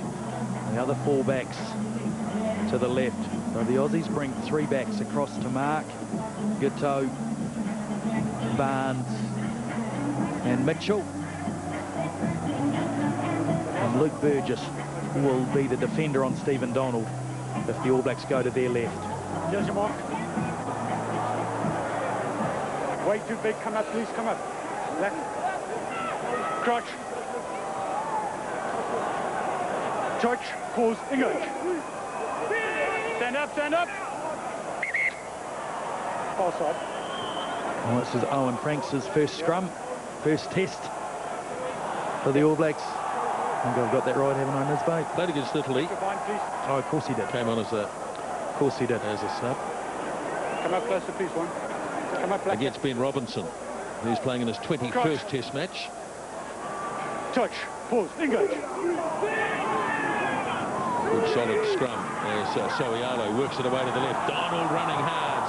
Good defence again, though, by the Wallabies. And they get numbers there as well. Referee's got the arm out in favour of the Wallabies as Burgess gives it off to Gitto. They might run it from here. Lobs it away to Barnes. Thorne goes flying at him. Now Mitchell, extra step away from Jane, does so, gets away from a couple. Muliaina, though, in good position. He's got Sivi Batu wide and in a little bit of space. And up the centre goes Sedivini. 10-metre line of Wallabies territory as Cowan waits. Now it's with Donald. Hang on. Whistle has gone. Flag against Black. And he's got a flag. One of the touch judges, or sorry, assistant referees, Cobus Vessels. Well, this has got to be on Mitchell after he kicked the ball through. That's all I can think of. Pushing and shoving. Yeah. Just that guy there, he's on tight head now. 17 Black ran in. Yeah. And struck their opponent. Right. Oh, well, that might have been against Owen Franks for coming in. I haven't seen that sentence recommendation. Penalty definitely. Penalty against 17.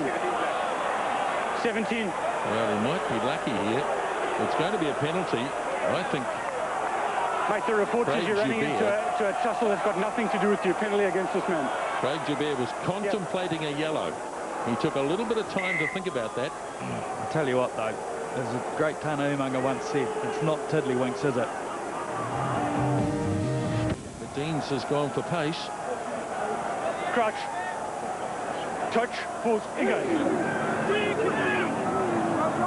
Good scrum here by the Wallabies. Now it's away for Donald. Oh, this might be Everybody held their breath, including Grant Cox. Including Stephen Donald, because I was watching him. I tell you what helped him there was the breeze. Just pushed it back with a little bit of outswing Smithy, and then he got an off break. Oh, that's a brilliant kick. In fact, Stephen Donald, after some early uncertainty... Mate, he's playing well. He is playing well, Fox. He's had some really good touches. I think, you know, when he made that break just before half-time as well, that was a big sign for him. Thrown by Moore, taken down by Sharp. The veteran player, Nathan Sharp. Burgess pumps it away with the left boot.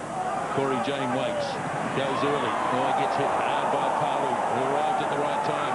But the All Blacks have done well to retain it. And the kick made here by Jimmy Cowan, and an easy mark The mark there, I'm on 10. For Adam Ashley Cooper. But it's still territory. I didn't mind the option at all. Just did kick a little bit too far. It's a real sparring match, this one. A battle of tactics. 12 minutes gone, second half. It's not that easy kicking into that breeze. Not a lot of territory. Oh, it's a heavy hit by Palu on Jane, but great technique to turn quickly and get a long place in, which makes it hard for the Australian forwards to attack the breakdown. Wetu, Piri Wetu for Cowan. They keep on coming, the subs. Cowan's played well too. He has kicked superbly tonight. Change has been made quite early as the line-out throw is good. Now Wetu turns it back on the inside to Soialo. And again, the Wallaby defence is very, very solid indeed. But it's on the back of the All Black maul. Woodcock wants to get his hands on it.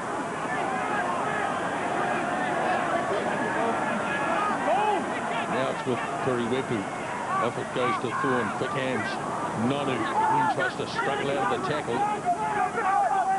Wepu and Woodcock's knocked it on. Burgess could open up here for the Wallabies. Gitto stabs it away downfield. Muliaina chasing back, hoping for a good bounce, and gets one. And quickly moves it off to Sivivatu. And the Wallabies looking to close him down. He's fired it back in field, but it's been lost forwards. And the All Blacks playing with the ball near their own 22. And they've coughed it up here. Yeah, Muliaina turned the wrong way. If he'd have turned towards the open side, he could have hooked the ball back over his left shoulder, but he turned the other way. And that created a timing problem on his kick, and the Wallabies defenders closed him down. A turnover ball against the All Blacks again caused that when Woodcock couldn't hold on to the pass. So great attacking opportunity here for Australia. I want this gap shorter. One pick and they'll play this wide. It's not an issue. With Mitchell standing Mitchell's right on the touchline. Yeah. Yep. And Lockie Turner is in behind the midfield. Pause, engage.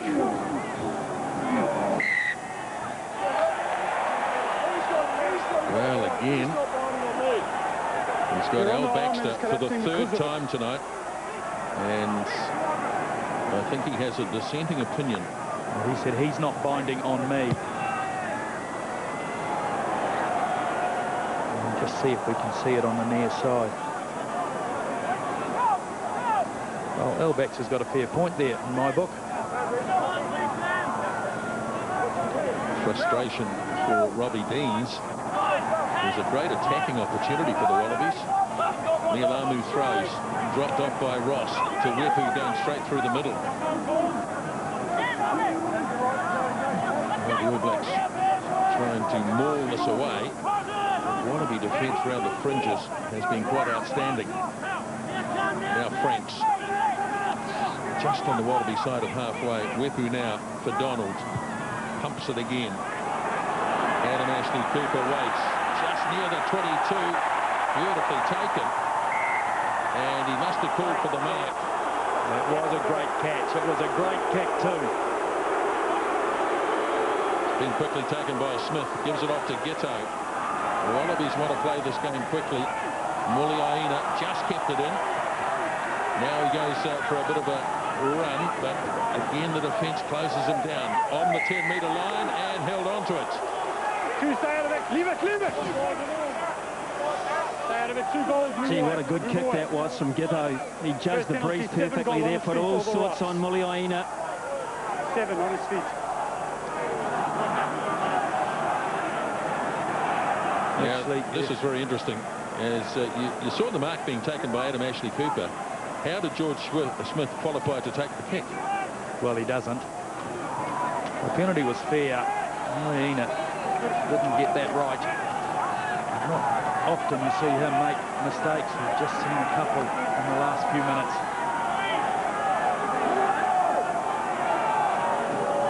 Wallabies didn't kick the goal.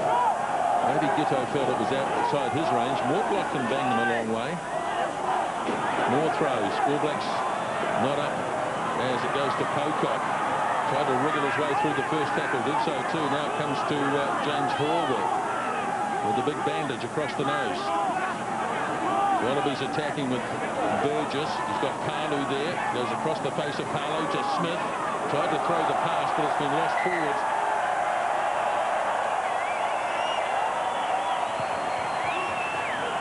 Well, that nearly worked, that skipping of Palu, didn't it, Foxy? All but George Smith got through.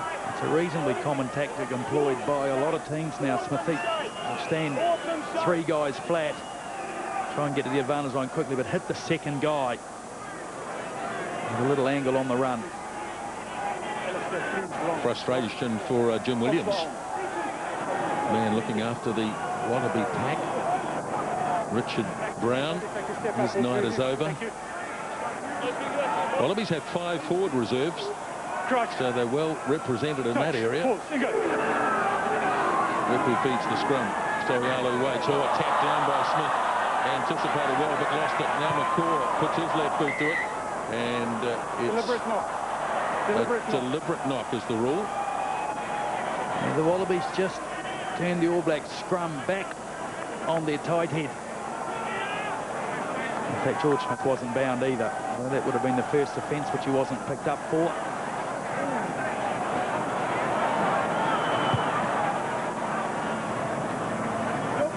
Good kick, Stephen Donald. Knew the breeze had turned it back to the left a bit, so he made sure of it. All predictions before the game that this would be tight, and it is. Getting up towards halfway through the second spell, 16 all. And number 16, Kevin Mingalamu to throw. Sorialo again. It works just about every time. Wepu's going to kick this time.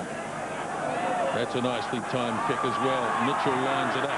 Quickly gives it off to Ashley Cooper. Got away. No, almost got away nicely to Burgess.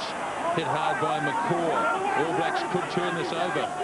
No, it looks like it's still there on the Wallaby side.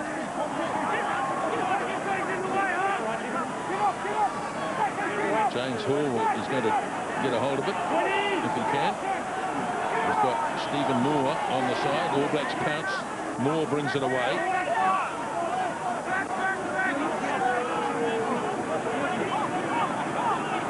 There it is for Luke Burgess. Gitto charged. Kano tries to bring it under control, has done so. All Blacks pouring into this, an opportunity for Wepu. Gets it off to Ross. Quick hands required. Now it's with Smith. Just going perhaps on the wrong angle. Now it's back again with Wepu. Wallaby defence envelops him, but it's still there for Mialamu. Referee's got the arm out, and it is a penalty. Settle. Well, you can all put that down to Jerome Kino. That's why you got a penalty. He flew at Gitto. Paraded the charge down. Just got him on the angle. He came out of his right shoulder. Gitto wouldn't have seen him coming, and he did brilliantly to retrieve the ball. I'm very surprised here, Smithy, though, that Australia don't put Berrick Barnes in the first receiver when they're heading towards the right-hand side. It was interesting, wasn't it? It wasn't the best pass either from Luke Burgess. It went high, it just bought Kano just a little bit more time. It's bought the All Blacks 3 points, that brilliant piece of action. And again, the Wallabies regroup, thinking this is slipping away. Momentum is not treating us kindly here.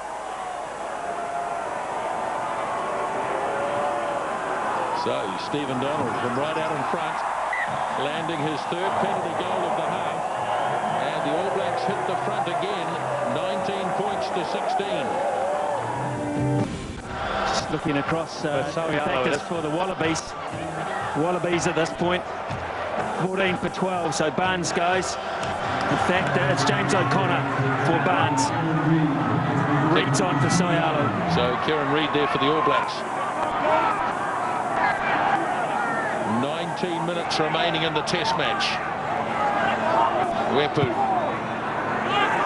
Again, it's one of the wingers having to wait. Turner got away from Sivivatu and got away from McCaw. He's done well, but Sivivatu's come from behind and grabbed him. As taken on by Burgess. Now away it goes to Smith. Adam Ashley Cooper. Here's James O'Connor. The 19-year-olds with New Zealand connections as Stephen Moore has it for the Wallabies. 13 roll away. And Conrad Smith, the man, told to roll away. Yeah, that was a fair penalty to Nisbo. He made the tackle and stayed in there because he saw a turnover opportunity. All Blacks just appealing there on the initial tackle on James O'Connor, whether he cribbed ground after being held. You can just see there, Conrad Smith. Oh, it's hard to roll away sometimes, but he didn't make an effort at all. Stephen Donald has landed 4 penalty goals. Matt Giteau, 3 so far. It's not an easy pick for him either, Nisbo, because the normal left foot, left to right drag will be exacerbated by this wind. So he's probably got, I don't know, 7 or 8 feet to work in realistically.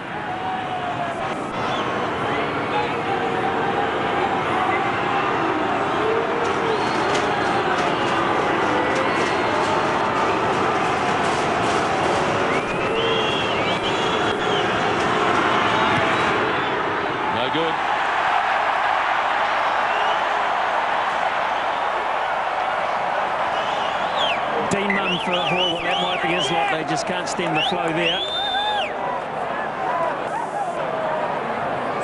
So yet another change. All Blacks by 3.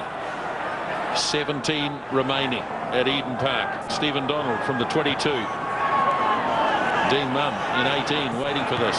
Nice work by Kieran Reid. Tipped it back beautifully. And the All Blacks get the possession. Wepu again plugging it away downfield. Taken by Mitchell, off to Ashley Cooper. All Blacks waiting back for this. Muliaina. Burgess.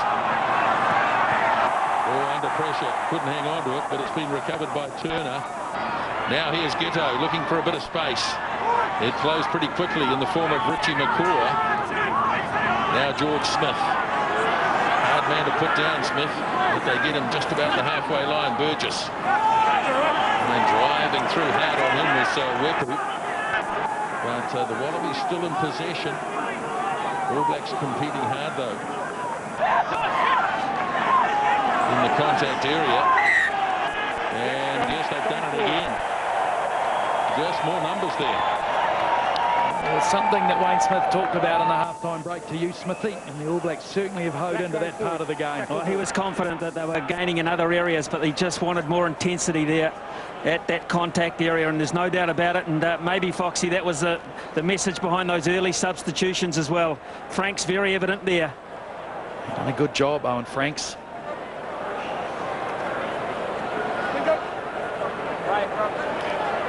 So, midfield scrum, more or less, but the All Blacks get stable on the tight head side. It'll just be a simple 8 to 9 and plug the touchline, I believe, because Ashley Cooper is actually hugging the middle of the field. So it'll be harder for the All Blacks to kick to the left-hand touch. Thank you. Stay there. Just as I say that, he's walking towards the left-hand touchline a little bit, is Ashley Cooper. Off the back from Reid. Wepu looking to drill this towards the touchline. Just didn't get the right bounce. And back to the 22 they go. It's at the right end of the field from an All Black perspective.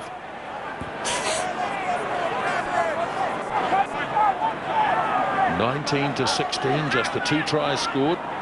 Barnes early. McCaw replied. No tries in the second spell. Gitto down the centre. McCaw after this. Ball bouncing away from him and forward. Now Burgess dropped cold by O'Connor. Just as advantage over. Mordlock might be complaining about that, but in my view, and I wish this was a rugby rule that would change a little bit, that if you've got the ball cleanly from a simple infringement like a knock-on, not a penalty or anything, but from a knock-on, well, that's your advantage. And that was it in perfect operation, in my view. Young fella James O'Connor, who was brought up at Auckland, spent a bit of time watching rugby at Eden Park. Now he's back here representing the Wallabies. He's got a good step on him, hasn't he? Step, accelerate. Young man, lots of promise. Only 19 years of age. Well, everyone's still a bit nervous, a bit fidgety about this game. Still 14 to go. It could fall either way. But with you and me is both on our feet, but we often sit down when we're commentating. We're wandering around.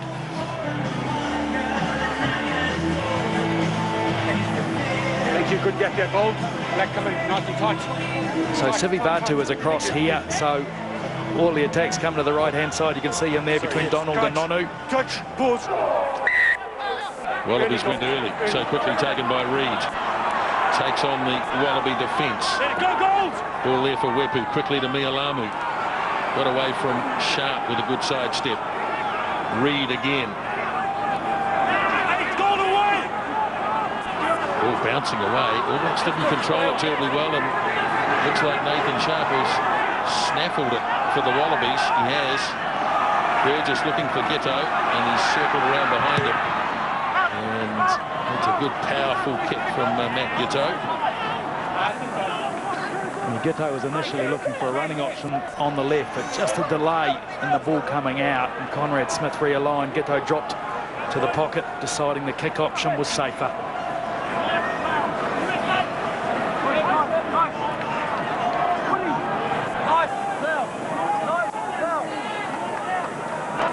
All Blacks line out better in the second half. Goes deep. Well taken down by Ross. Feeds it off to Woodcock. Now Ross again. Holds it up McCaw.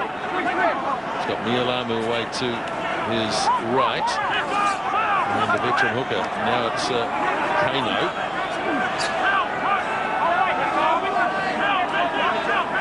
Wepu for Donald. This one's gone straight up in the air. No ground to be made here. And he's gone back and he's got it too, Stephen Donald, to his eternal credit. He took ownership, if you like. Now Mialamu.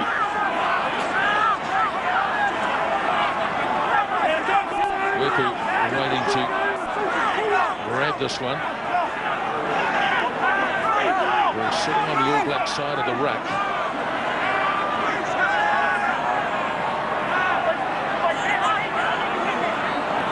Now he gets his hands on it.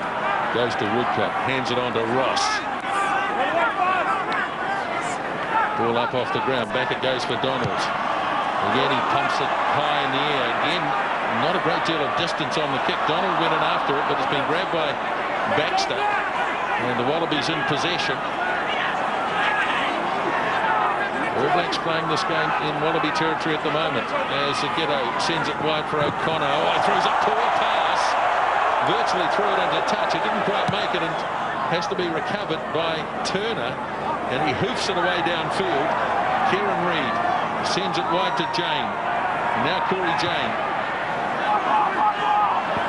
Waiting for this one is Drew Mitchell. Mitchell looking to get on the outside of Muliaina. Can't do so. Runs into Jane and the All Blacks swoop. Just out from the 22. Putting some real pressure on the ball here, but it's been nicely delivered by Burgess. Away for Gitto. Here's O'Connor from inside his 22. Waiting back again is Reid. Turned himself inside out and knocked it on. Well, the crowd don't like it, Foxy, but I think it's a fair call. Yeah, I do too. I mean, we let too many knock-ons go in rugby. That might have been normally judged pretty flat. We'll see this here. No, that went forward. 10 minutes to go. Touch, pause, engage. Wallabies with their best opportunity for a while. Now Burgess gets it off to Ghetto. O'Connor through the pass to Mortlock, and now the chase is on. All Blacks racing after this, but it just keeps rolling end over end, and it will be defended, but way back to the 22 they go. Yeah, well, Turner was the decoy in behind, and Mortlock ran the short ball, but the All Black defence was awake to that. The transfer was made right on top of the defensive line. That caused the handling error. Well, there won't be any more problems at scrum time for this man. He's on his way, Al Baxter, replaced by Ben Alexander in 17. And I think Jason Eaton might be out there too, Smithy. And Jason Eaton makes a return to international rugby for Isaac Ross. As Ghetto's kickoff is made. Now it's with Wepu. Wepu throws the big dummy. As the All Blacks continue to apply the pressure. Mia Lamu goes through the middle. There it is for Tony Woodcock.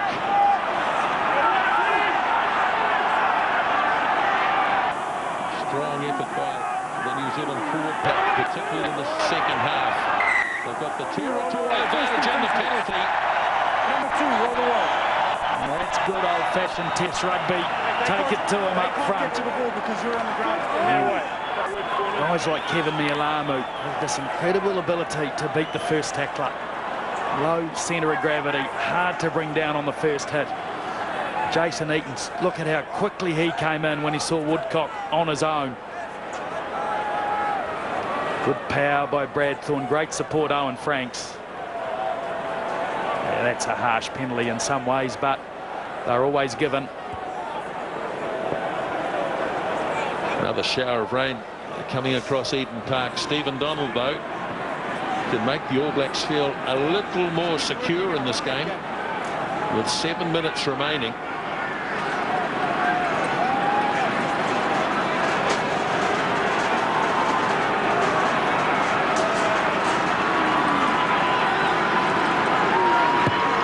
And the kick is good. So that's 5 penalty goals from Stephen Donald tonight. 22 points to 16. With this rain coming down, Smithy, back attack is going to be that much harder for Australia. Yeah, it's solid too, Fox. It's very heavy rain, and I would imagine the All Blacks get their hands on this. They won't be spending much time in their own half. It's been grabbed by James Horwell for the Wallabies. Looks like maybe Jenny is on at halfback as Ghetto looks to probe. Good tackle by McCaw, went low, clipped his ankles together. Now Will Jenny on debut. And Palu smashing his way through, battering his way past a couple of players. Jenny turns it back on the inside, almost lost. Still on the Wallaby side though, or it should be. Ghetto dropping back into the pocket. A couple of Wallaby forwards fanning away to the right. Genia goes wide for Ghetto. Off to Mortlock, who hasn't had much impact in the game tonight. Left again for Genia. Now Ghetto for O'Connor. Back for Ashley Cooper. Both defences have been good tonight. Genia once more. Away it goes to Ghetto. Heaves it wide to Robinson. Good tackle by Nonu. Smith in after the ball, can't grab it though. And the Wallabies continue this attack, not making that much progress, but hanging on to the ball. Now George Smith hit hard and a good tackle. All Blacks have got the numbers there this time, and I reckon they might have turned him. They have. And here's Wepu, and again away she goes downfield. Now will it keep rolling? Will it keep rolling? And yeah, clever work. And going to have to go all the way back. And very good work by Drew Mitchell. Yeah, good knowledge of the rules. And Pretty Wepu knew it the moment he struck it. He stood right back there, almost expecting it to come back to him. And it has. Well, that's the rugby ball pitched on its end and went forward rather than holding up. better bind than your predecessor, please. Long. So the opportunity still remains. Good attacking scrum here for the Wallabies. It's a great opportunity. Giddo's parked directly behind the scrum. The All Blacks have only got 2 defenders away to the left. So I wonder where Weepu will go. Will he attack the boot? Will he go on the short side? I think he's going to attack the boot of the scrum. Well, free kick. So the Wallabies will tap this, and away they go through Palu. And no, not taken on the mark. Scrum, black. Oh, hang on. Now, I've seen this too often got away with. And while it's gone in favour of the All Blacks, that's not the reason I'm happy about it. Palu, the ball never left Palu's hands. In rugby league, it doesn't have to leave your hand. See, right there. Ball must leave the hands on the tap. The first time I've seen that picked up in ages.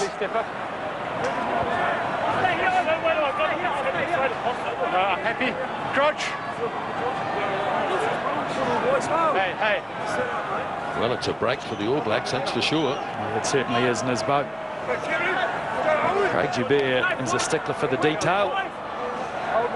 Crouch. Touch. Pause. Engage. Scrum fed by Weepu. Gets the pass from Reid. Drops the kick in again. Low. Clever kick. Mitchell scrambling back. Can't do much with it. Mitchell looking to go. He does. He goes to Ashley Cooper as they through quickly. But big tackle made. All Blacks hitting it hard. Now here's George Smith.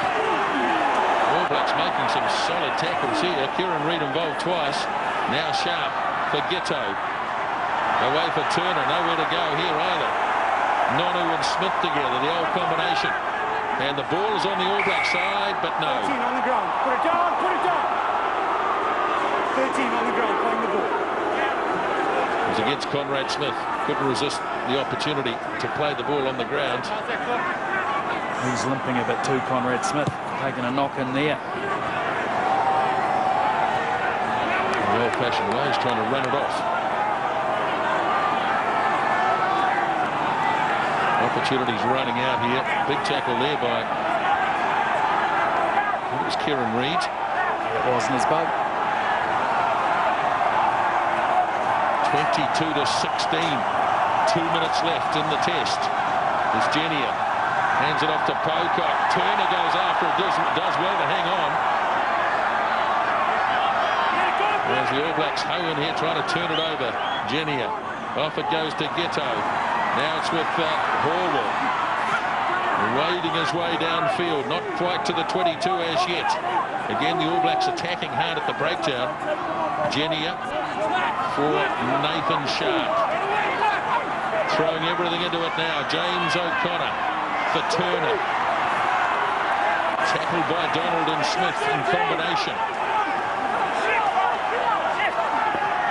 Wallaby still in command of it. Genia goes again. Ghetto for Mortlock. Heaves it out wide. Palu's out as far as you can get. Bounces out of one. Then he throws it up. Mortlock lays it back for Genia once more. Now Ghetto. Mitchell. Defence outstanding. All Blacks have grabbed it, I think. Yes, they have.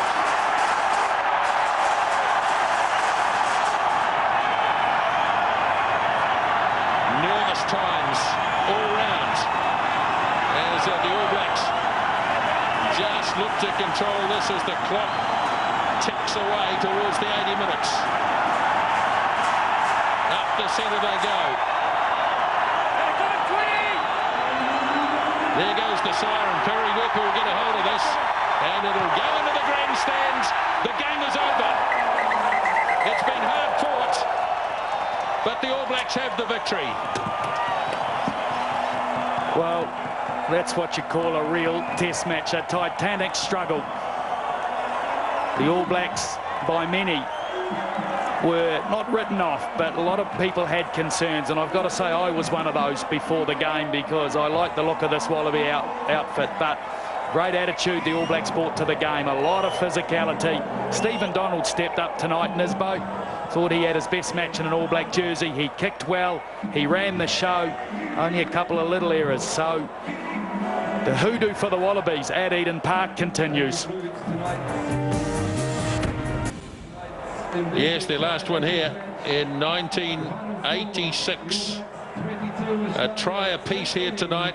Berwick Barnes got one early for the Wallabies. That was the last one they got. And midway through that first half, Richie McCaw struck back. And then they went hammer and tongs in the second half. They traded penalties, but the All Blacks got the victory. 22 points to 16. Let's go down now to the field and hear from Richie McCaw with Smithy. Thanks, Nisbo. Well, Richie, monumental struggle, that one. True Test rugby at its very best. And after a slow start, you grew back into that game very well. Yeah, we did. It did take a while to get into the game, and a little bit frustrating, but guys made sure they held it together. And, you know, into the wind, I thought the middle part of that first half especially, we got perhaps a bit of momentum, and then the second half, a bit swinging backwards and forwards, but the wind helped us a bit there. Tackling too became a very important part of it, as it always is, but I think that last passage of play probably well summed it up. Yeah, at the end of the day, there's very, very little between these teams, and it's sometimes who really wants to dig deep, you know, at the end of 80 minutes, and we certainly had to do that at the end, but pretty proud of the guys the way they did that. A couple of issues early on, the line-outs.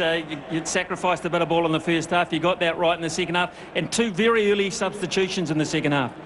Yeah, I think the guys that came on added, definitely, and I guess that's great to have those guys coming on, but I think the start, the line-out, was only, you know, perhaps overthrown by very, very little, and it was the right call, so we just had to make sure we kept believing that it was the right thing to do and back our skills, and I thought we sort of came right as the game went on. Personally, yeah, how are you feeling? A long time out of this level of rugby? Yeah, probably won't be that pretty watching afterwards, but it's nice to get through 80 minutes, and I'm just glad that we got the points on the board after a wee bit rusty. You got the great record continue at Eden Park. Well done. Cheers, Smithy. Yes, 20th win in a row at Eden Park for the All Blacks. Third time they've overcome a deficit in a row against the Wallabies to carry on and win the game. Now Sterling Mortlock with Smithy. Thanks, Nisbo. Well, Sterling, you had the game, I thought, in the first 20 minutes, and perhaps the drop ball in the corner over there where you could have gone out to like 17-3 was a key moment. You can look back at a few things that we did, but I think consistently our poor discipline let us down, especially into the win in the second half. Our turnovers in this half of the field really let us down as also. So when you give a team such as good as the All Blacks that many opportunities, you can't win a game. You won a fair amount of line-out ball off them in the first half, but probably balanced by the fact you had a bit of trouble at scrum time in particular on a number of occasions. Yeah, look, I don't pretend to even know what goes on in the scrum, but certainly we got stung a bit in that facet, so we'll have a look at that and hopefully look to improve in our next match. 13-10 at the break, perhaps not enough for what the kind of rugby you'd played. Yeah, I think this group is certainly creating more opportunities. Disappointing tonight that we didn't take advantage of those. But for us, I think a great learning experience for us. Hopefully, we won't let ourselves in this situation again. Good on you, mate. Always nice to see you over here. Thanks. Thank you very much. 2 more games to go between the All Blacks and the Wallabies in the Tri-Nations, and of course the Springboks come into it next week as the All Blacks hop on a plane in about well, 8 or 9 hours time and head away to play in Bloemfontein next week. But the next time the Wallabies and the All Blacks play will be in Sydney, and they'll complete that in Wellington. But first blood in the Tri-Nations tonight and in the Bledisloe Cup defence to the All Blacks here at Eden Park as they've won by 22 points to 16.